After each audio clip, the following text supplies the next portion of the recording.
think that was good enough. We need the energy in the building to lift up. How you doing tonight?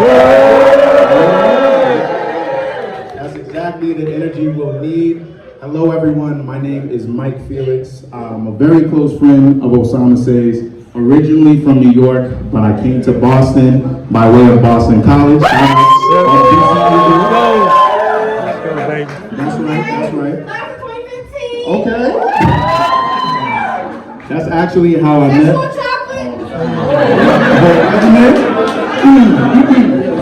That's how I met Osamase, and for his project, I'm serving as the creative director, and I had a little hand in what you've been seeing thus far, and also in tonight's event. So, although I'm typically behind the scenes, tonight I'm a little bit of an MC. I don't know why he hired me for the gig, so bear with me. We're gonna get through it tonight. So we hope you enjoyed the little mixer we had so far, getting to know other dope individuals in Boston, and just reconnecting with people that you might have known as well. The intention of Osamase's book is to bring people together. It's all about community. So speaking of the book and everyone coming together today, I hope that people have purchased the book. So raise of hands, who has bought the book already? Okay. Yeah. We really appreciate that. We have the book, limited edition copies, and also t-shirts. We have merchandise for the book, so we'll be selling that throughout the night. So right after the upcoming performances, you'll have a chance again to purchase the book, and then Osamase will also be signing these books, okay? So I've talked for a little bit too much now. We're gonna just keep things rolling. So is everyone ready for some poetry? Yes. Okay, that's what you came here for, right? So before Osamase takes the stage, we do have a very special guest in the building. We have a very special guest in the building, Patricia LaJaumaine.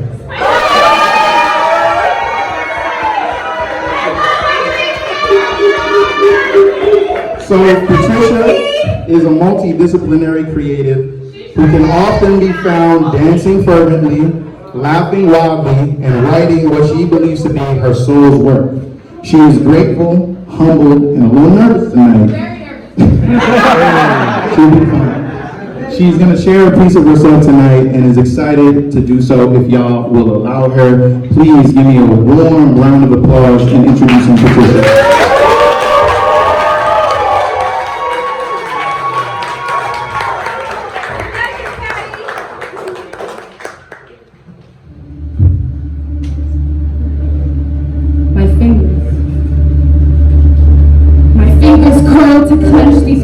To balls with which I rap.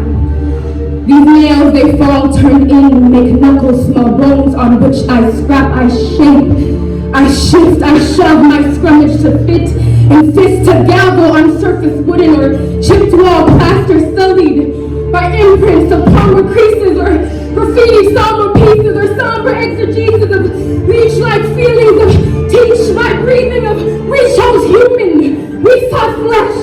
So if we be human, then we must rest our rights to write our budding feelings, so they make fruit to pluck when ready, and with wisdom consume. But the reaping seems too far, and the vines too thorny, so we chop down those, cut down those, burn down those seedlings of feelings. We burn down those seedlings of feelings we clip our nature and make our soil arid, so our laundry dirty mustn't air, and we hide, and we savage, and we lose the meaning, the message that to flesh is to feel, and to feel is the blessing. So though I stumble and fall and crumble and stall and stall and stall, a voice more knowing begs, well, is not the point of this all?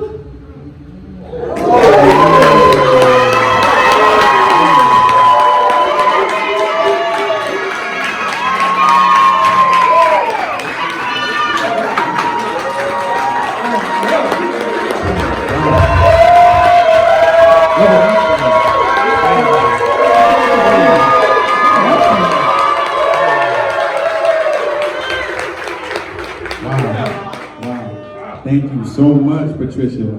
Killed it. Wow, goosebumps. Okay. Osama, so you can follow that up.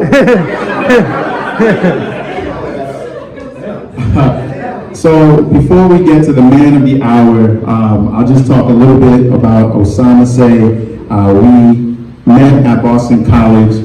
He joined the all-male step team I was on, Sexual Chocolate. So all my SC brothers in the building, what's up?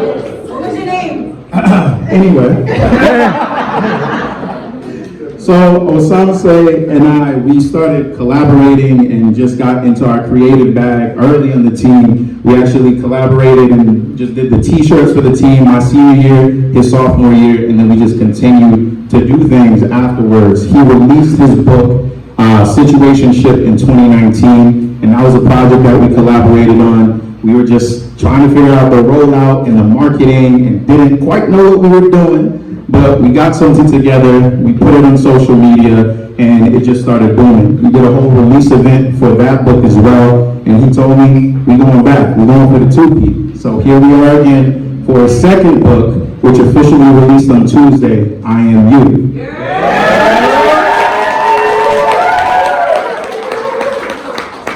So, as you've probably seen on social media and his website, we've gone twice as hard, 3 times as hard this time to really bring visuals. He's been doing stand-alone videos and visuals representing his poetry. He's had a bunch of collaboration.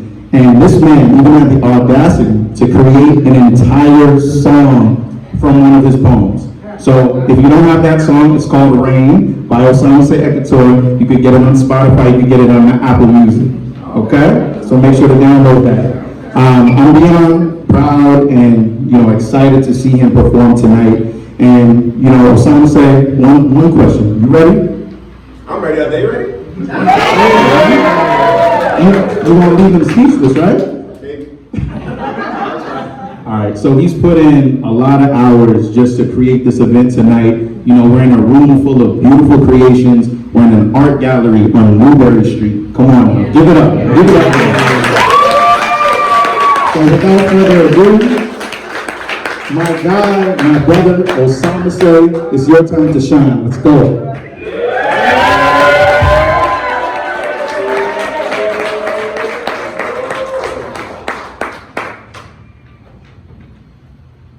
All right. So before I actually perform, I have a short film for you all today. Okay, and so we're going to start off with that, and then we'll get into some more poetry.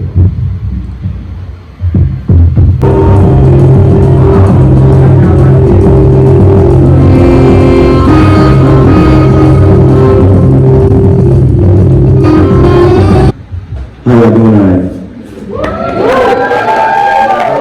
Did you enjoy the video?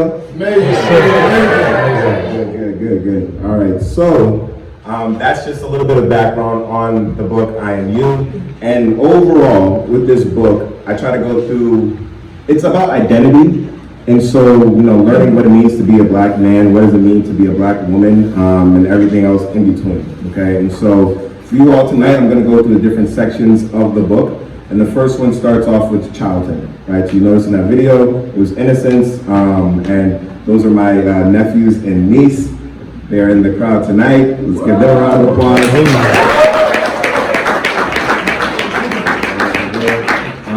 And so, when it comes to learning what it means to once again just be a black person in this country, you need good parents. Luckily, I have my own, and they did a great job, I believe. And so, you need those parents to kind of give you that foundation, okay? So this next poem is called Nala's Lesson.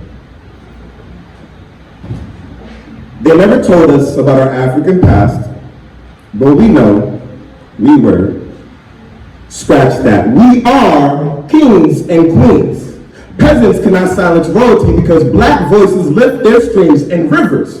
Forced our ancestors to live nightmares now. We must live out their dreams. From night shifts to 9 to 5s to 99 problems, but money ain't one for black sons and daughters. The heritage of black excellence is not learned, it is inherited. Nala's Lessons.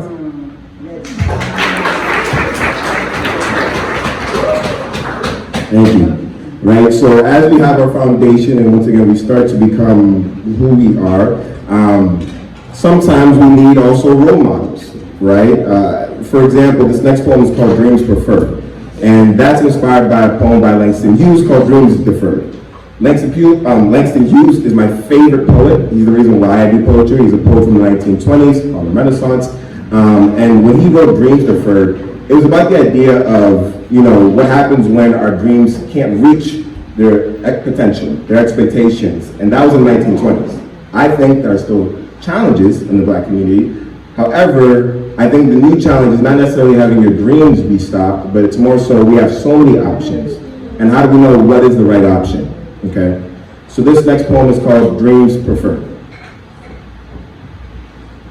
We went from asking what happens when a dream is deferred to now asking which dream should be preferred. I mean, would you rather be the guy you see on TV with the icy chain model to his side driving a Maserati? Or would you rather be the person who leads the family tree with the generational seeds? I mean, the same seeds that were planted by our leaders before you could breathe, before your parents got together and their love was conceived, before deceit was the biggest celebrity on our phone screens. I used to think that one day I would make it to the NBA and set screens and picks. Until I realized when the draft came, I wouldn't be the first pick. Until I realized that I wouldn't be the last pick. Until I realized that I wasn't even a pick of the litter. Until I realized that the only glimmer of hope I had to becoming successful or having cash was to be a rapper or act because I didn't have any of the role models. They say that our generation lacks leaders. That our generation doesn't have a Martin Luther King Jr. or a Malcolm X or a Huey P. Newton or an Angela Davis or a James Baldwin. Well, in America, excuse my French, that is BS because those leaders still live within us. Thus, we can be the leaders we aspire to be. We can be the professionals we didn't get to see growing up. And yeah, maybe we don't get an hour-long documentary. Maybe we don't get a holiday in our name. But none of that matters as long as we change the world for those who come after.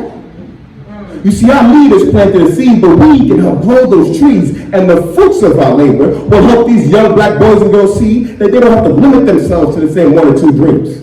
That they don't have to ask what happens when a dream is deferred. That they know the answers to which dream should be preferred. Because there is no right or wrong answer. As long as they raise their hands, as long as they use their voices, as long as they know when it comes to dreams, they have choices. Dreams preferred.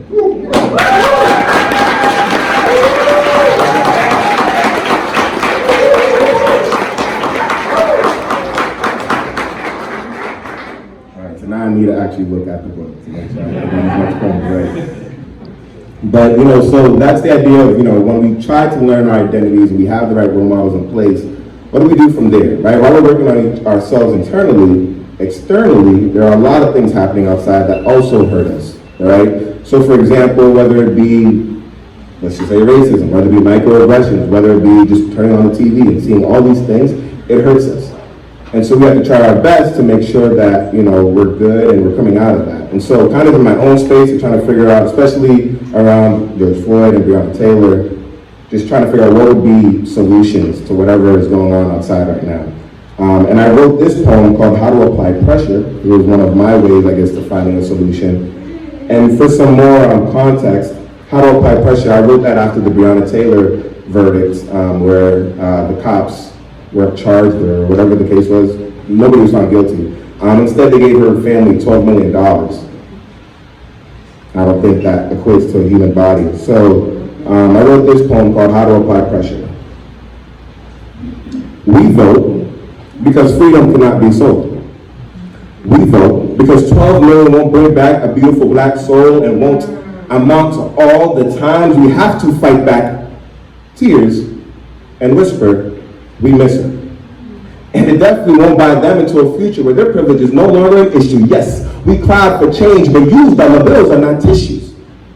We need new sheets of laws, love, and liability to keep our eyes dry, to keep Black lives alive, to deny their bullets from ever seeing the light of day on the darkest of skin. Thank you.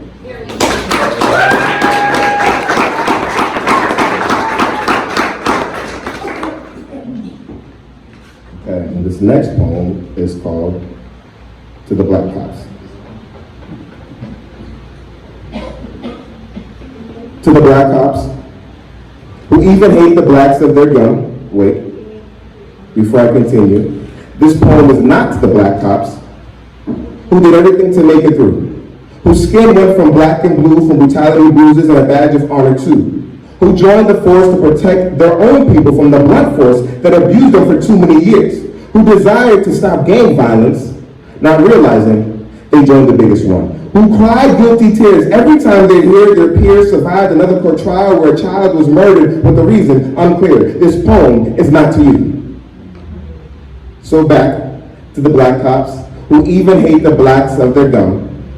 Don't you realize, no matter who you make a life with, your child will be black too? To the black cops.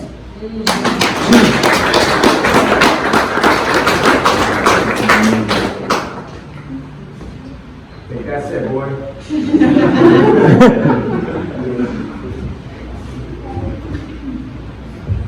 So once again, those are some of the poems that I had wrote in regards to whatever the solution may be to get to where we need to get. And the end of this book, I won't spoil it. That's for you all to read. But with this book, overall, I was trying to find, where's the voice that's in us that can get us to where we need to be. Okay? And this next poem, I wrote this actually at Citizens. So I got two of my Citizens boys right over here. Shout out to Citizens. They paid for this event technically. I wrote this poem. This is shortly after George Floyd's death. And, I remember that the first week, nobody in the office was talking. Well, this is virtual. Nobody on the phone was talking about it. And I remember feeling super alone. I wasn't really happy about what was going on. Luckily, Citizens, shout out to them, they gave me a platform to actually make a difference, whether it be starting a book club or inspiring me to write a poem. And I wrote this poem for my immediate team, and then my big boss found out, and she spread it out to our department, and then the CEO found out, and then he sent it out to the whole company.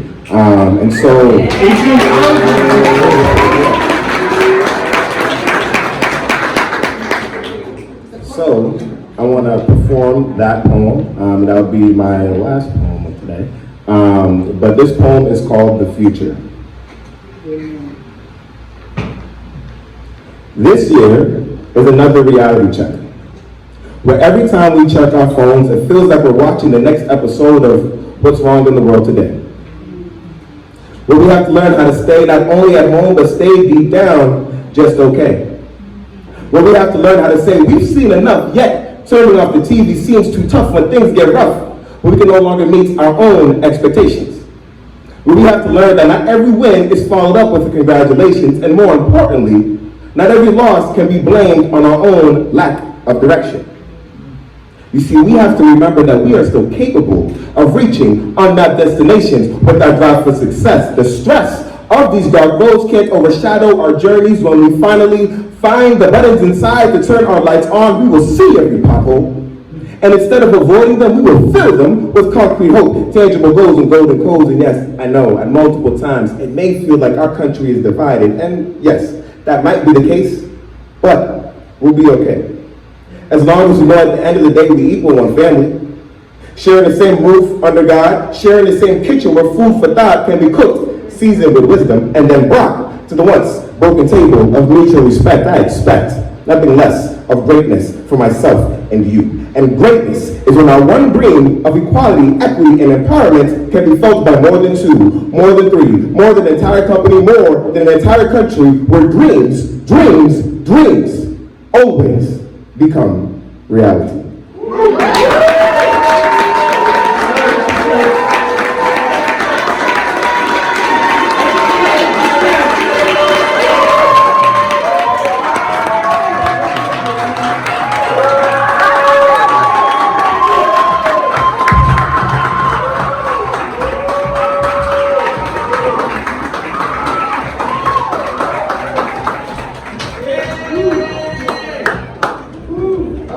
That's enough for me. Said it with your chest. So, once again, thank you all for coming tonight. Thank you for coming tonight. Those are all of my poems, but now we'll get to the book signing piece of the night. But once again, I want to appreciate you all for coming. You could have been anywhere in the world, but you're here with me tonight, and I appreciate that. I didn't make that up, that's from Jay-Z. again. This has been amazing. This is a dream come true, and I'm glad to share this moment with all of you. So.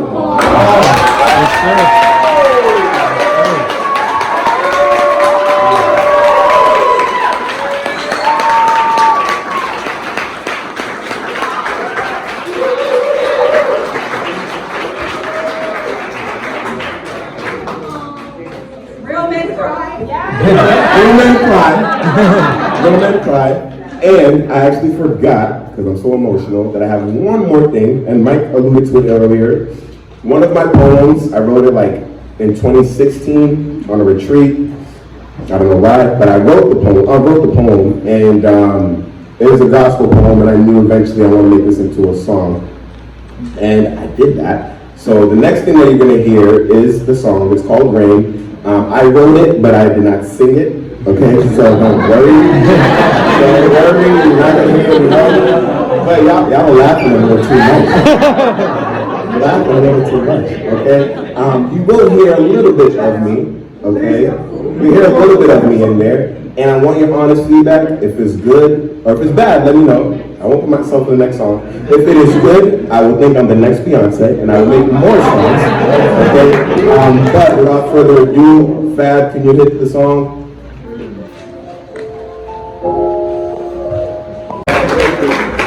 So that is Rain. How did you like it? You can hear my voice in there? Hell no? Damn, okay, I'm still gonna sing. But thank you all once again for coming.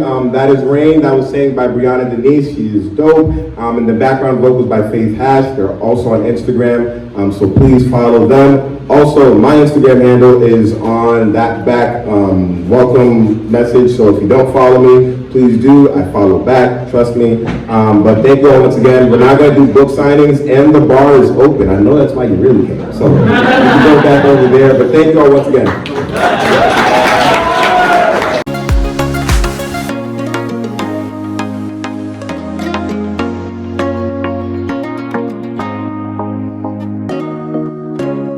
Good morning, guys. Hope you're doing well. Just want to recap the vlog. So as you saw, showed Osamase's book release party for IMU. In my opinion, he did a great job. He did a mixer beforehand. You know, had a DJ, had drinks, showed off the art collaborations. Had a place to buy the books, you know, and then the actual event in terms of after the mixer was poetry reading, video, song, and then, you know, the book signing and a mixer after. So really, really well done job altogether. It was at Pellas Gallery in Newbury Street.